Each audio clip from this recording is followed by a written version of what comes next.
और चलिए बात मध्य प्रदेश में चल रहे निवेश के महाकुंभ की कर लेते हैं। ग्लोबल इन्वेस्टर समिट का प्रधानमंत्री ने शुभारंभ कर दिया है, लेकिन इससे पहले पीएम मोदी कार्यक्रम में देरी से पहुंचने के लिए उन्होंने माफी भी मांगी। ये माफी क्यों मांगी और क्यों पीएम मोदी कार्यक्रम में देरी से पहुंचे, इसके पीछे भी एक कहानी है। और क्या है वो कहानी, हम आपको बताते हैं। दरअसल 10वीं और 12वीं के सीबीएसई बोर्ड की परीक्षाएं चल रही हैं। छात्रों की परीक्षा का समय 10 बजे का था। राजभवन से कार्यक्रम स्थल जाने का समय भी 10 बजे का था। और ऐसे में पीएम मोदी कार्यक्रम स्थल के लिए देरी से निकले ताकि उनके काफिले को लेकर छात्रों का रास्ता ना बंद हो जाए और उन्हें परीक्षा केंद्र पहुंचने में कोई परेशानी न हो। आप भी सुनिए पीएम मोदी ने क्या कुछ कहा।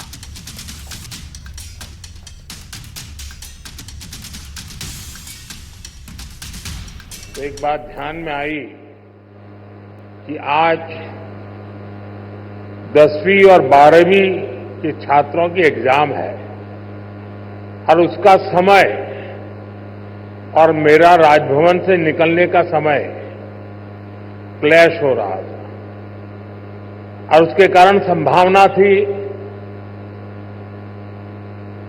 कि सिक्योरिटी के कारण अगर रास्ते बंद हो जाए तो बच्चों को एग्जाम देने के लिए जाने में कठिनाई हो जाए। और ये कठिनाई न हो, बच्चे सब एक बार अपने एग्जामिनेशन सेंटर पर पहुंच जाए, उसके बाद ही मैं राजभवन से निकलूं, ऐसा मैंने सोचा। उसके कारण मैंने निकलने में ही 15-20 मिनट लेट कर दिया और उसके कारण आप लोगों को जो असुविधा हुई, इसके लिए मैं फिर से एक बार क्षमा मांगता हूं। और अगले 2 दिन मध्य प्रदेश में निवेश के महाकुंभ में देश और विदेश के बड़े बड़े उद्यमी जुटने वाले हैं। ग्लोबल इन्वेस्टर समिट का शुभारंभ पीएम मोदी ने किया और इसी दौरान समिट को संबोधित करते हुए पीएम ने कहा कि एमपी में निवेश की बड़ी संभावनाएं और पिछले 2 दशकों में एमपी में बीजेपी की सरकार ने बड़े बदलाव किए हैं। यही समय है जब निवेश के से मध्य प्रदेश में नई उड़ान भरने के मौके बनेंगे।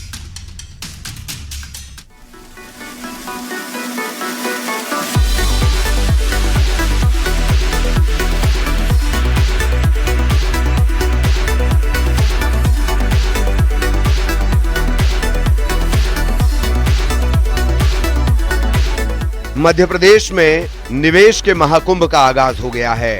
प्रधानमंत्री नरेंद्र मोदी ने ग्लोबल इन्वेस्टर समिट का शुभारंभ किया।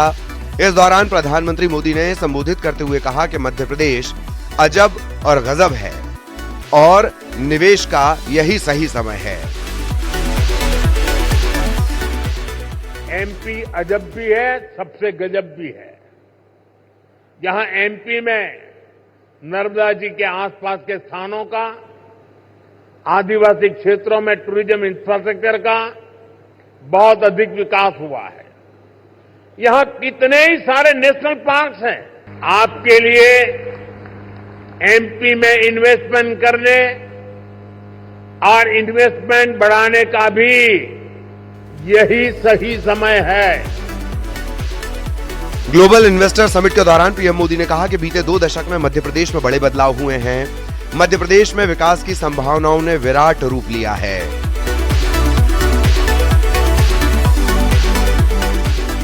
बीते 2 दशकों में मध्य प्रदेश ने ट्रांसफॉर्मेशंस का नया दौर देखा है। भविष्य में 3 सेक्टर्स की बहुत बड़ी भूमिका रहने वाली है। ये तीनों सेक्टर्स करोड़ों नई जॉब क्रिएट करने वाले हैं। ये सेक्टर्स हैं टेक्सटाइल, टूरिज्म और टेक्नोलॉजी। उधर सीएम डॉक्टर मोहन यादव ने साल 2025 को उद्योग और विकास वर्ष के तौर पर मनाने की घोषणा की है। साथ ही सीएम ने कहा है कि अगले 5 साल में प्रदेश की अर्थव्यवस्था को 2 गुना करना है। उनकी आवश्यकताओं एवं भविष्य की चुनौतियों को हमने समझने का प्रयास किया और निवेश को प्रोत्साहित करने के लिए एक रोडमैप तैयार किया। इसी परिप्रेक्ष्य में हम अपनी निवेश नीतियों और निवेश फ्रेंडली इकोसिस्टम पर लगातार कार्य कर रहे हैं, जिसके आधार पर निवेश प्रोत्साहन के लिए 18 नई नीतियां लेकर निवेश के प्रयासों हेतु लगातार प्रयास कर रहा है। इसीलिए हमने वर्ष 2025 को उद्योग एवं रोजगार वर्ष मनाने का निर्णय लिया है। उद्योग एवं रोजगार को बढ़ावा देने के लिए ग्लोबल इन्वेस्टर समिट के बाद हम अलग अलग 6 विभागों में शहरी विकास विभाग, पर्यटन विभाग, खनिज, नवकरणीय ऊर्जा, सूचना प्रौद्योगिकी एवं एमएसएमई के अलग अलग प्रकार के समिट करने के भी योजना पे काम कर रहे हैं। सबका संकल्प है बड़े से बड़ा और छोटे से छोटा निवेशक भी हमारे लिए अतिथि है। सभी के लिए मध्य प्रदेश में अनंत संभावना है।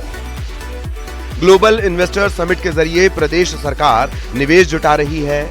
ऐसे में सरकार का फोकस उन क्षेत्रों में है जहां विकास की संभावनाएं ज्यादा हैं। इन क्षेत्रों में मुख्य रूप से कृषि, खाद्य, डेयरी, फार्मा, स्वास्थ्य, आईटी, डिफेंस, पर्यटन, mining, automobile, textile garments, medical device, नवकरणीय ऊर्जा, लॉजिस्टिक्स, भंडारण, नेचुरल गैस, कौशल निर्माण और शहरी विकास पर ज्यादा फोकस है। 25 फरवरी तक मध्य प्रदेश में निवेश के महाकुंभ में देश और दुनिया के बड़े उद्यमी पहुंचेंगे। कुल मिलाकर मध्य प्रदेश में निवेश से विकास को गति मिलेगी और युवाओं को रोजगार के नए अवसर मिलेंगे। Bureau report, news 18।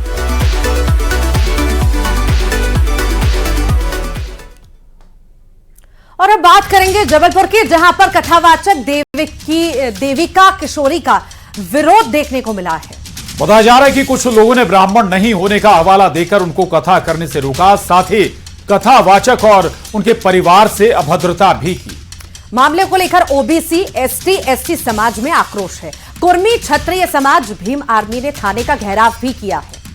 पुलिस को ज्ञापन सौंपकर दोषियों पर कार्रवाई की मांग की, साथ ही कार्रवाई नहीं होने पर एसपी ऑफिस के घेराव की चेतावनी भी दी।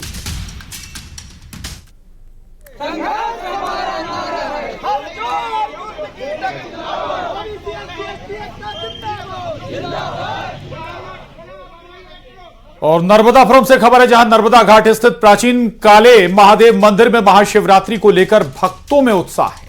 शिव पार्वती की शादी की रस्में धूमधाम से निभाई जा रही हैं। शिव भक्त डांस करते हुए भी नजर आ रहे हैं। और कटनी से खबर, जहां पडखुंडी गांव में पहाड़ों के बीच बने नीलकंठेश्वर धाम में महाशिवरात्रि को लेकर तैयारियां तेज हो गई हैं। हर साल की तरह इस साल भी हजारों शिव भक्त पहुंचकर शिव पार्वती विवाह का हिस्सा बनेंगे, जिसको लेकर लोगों में, भक्तों में बेहद ही खास उत्साह है। महाशिवरात्रि में प्रसिद्ध सिंगर भी पहुंचेंगे।